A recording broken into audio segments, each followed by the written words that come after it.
There is a story about the great pearl, about how it was discovered and lost again. It tells of Kino, a fisherman, Juana, his wife, and Coyotito, their baby son. Kino woke up early. He stayed late, hearing clearly the sea waves. Meanwhile, Juana was already up and went to check on Coyotito, who slept quietly in their hanging box. Suddenly, Kino and Juana freeze in their position as they saw a scorpion moving slowly down the rope that held Coyotito's sleeping box. Kino tried to remove the enemy, but it fell on the baby's shoulder and stung him. Juana grabbed her son and looked to the puncture to suck out the poison. The neighbors arrived, and soon they all knew that Coyotito was hurt. Worried for his son, Juana told Kino to call the doctor. Everyone was surprised because they knew the doctor wouldn't come. He despises Kino's race, the Indians, and treated them like animals, so they decided to go to him and save the baby. All the neighbors followed them. When they reached the town, citizens stared at them curiously. When they arrived at the doctor's house, a servant attended them rudely. He went to the doctor to tell him about the baby case.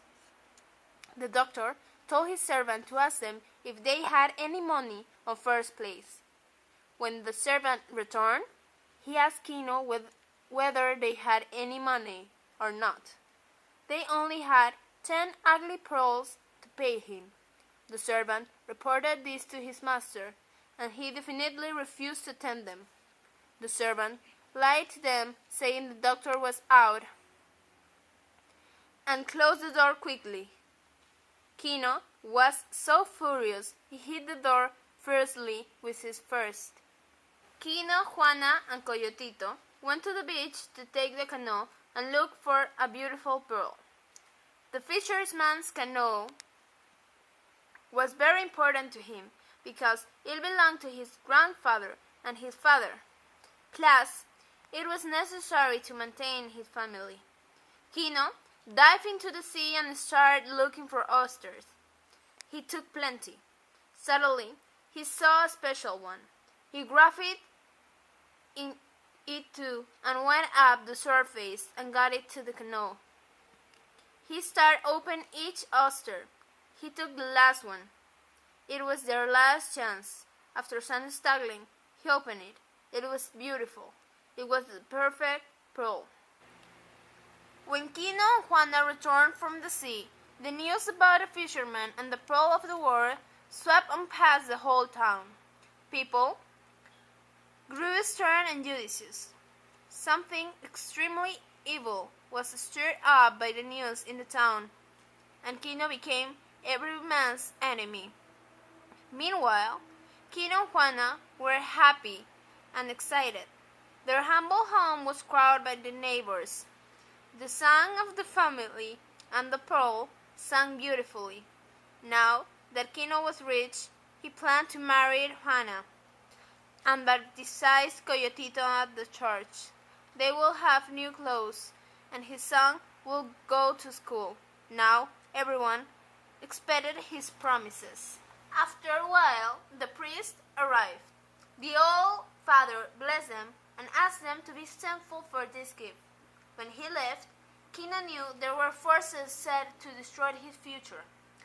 Soon after the neighbors left, Kino saw the doctor and his servant approaching, and he came to check the baby.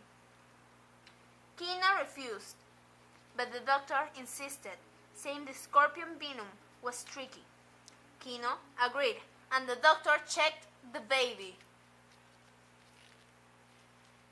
He lied, saying Coyotito wasn't cured yet. He gave him some medicine and said he would come back later. After he left, Kino hid the pearl in a hole in the ground.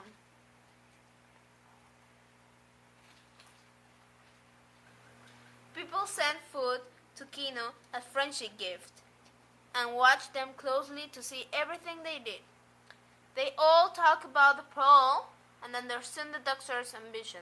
The neighbors arrived at the branch house and observed. After an hour, the doctor came and checked the baby. He said the medicine was working and he could fight the poison. He gave him some other medicine and the spasms stopped. Coyotito was much relaxed and fell asleep. The doctor said the baby was now cured. He asked Kino about the bill. He replied he will have the money when they sold the pearl. The doctor pretended he didn't know about the pearl, and the crowd started clamoring about Kino's great pearl. The doctor asked him about where he had placed it, but Kino didn't give any information. The doctors and all the neighbors left. Kino and Juana were now alone. She noticed her husband was worried and asked him why. He was afraid of everyone. The two of them went to sleep. Suddenly, a sound came from the corner of the house. Kino woke up. He could feel someone breathing. Juana woke up too. There was another sound. Something was walking nearly. Kino took his knife and approached to the corner of the house and struck at it and missed. He struck at it again, and this time he heard something. Kino's head crashed with lightning and exploded with pain. There was running steps leaving the house. The thing was gone. Juana tried to cure Kino the bruises forehead. She told him the pearl was evil and will destroy them. She wanted to get rid of it.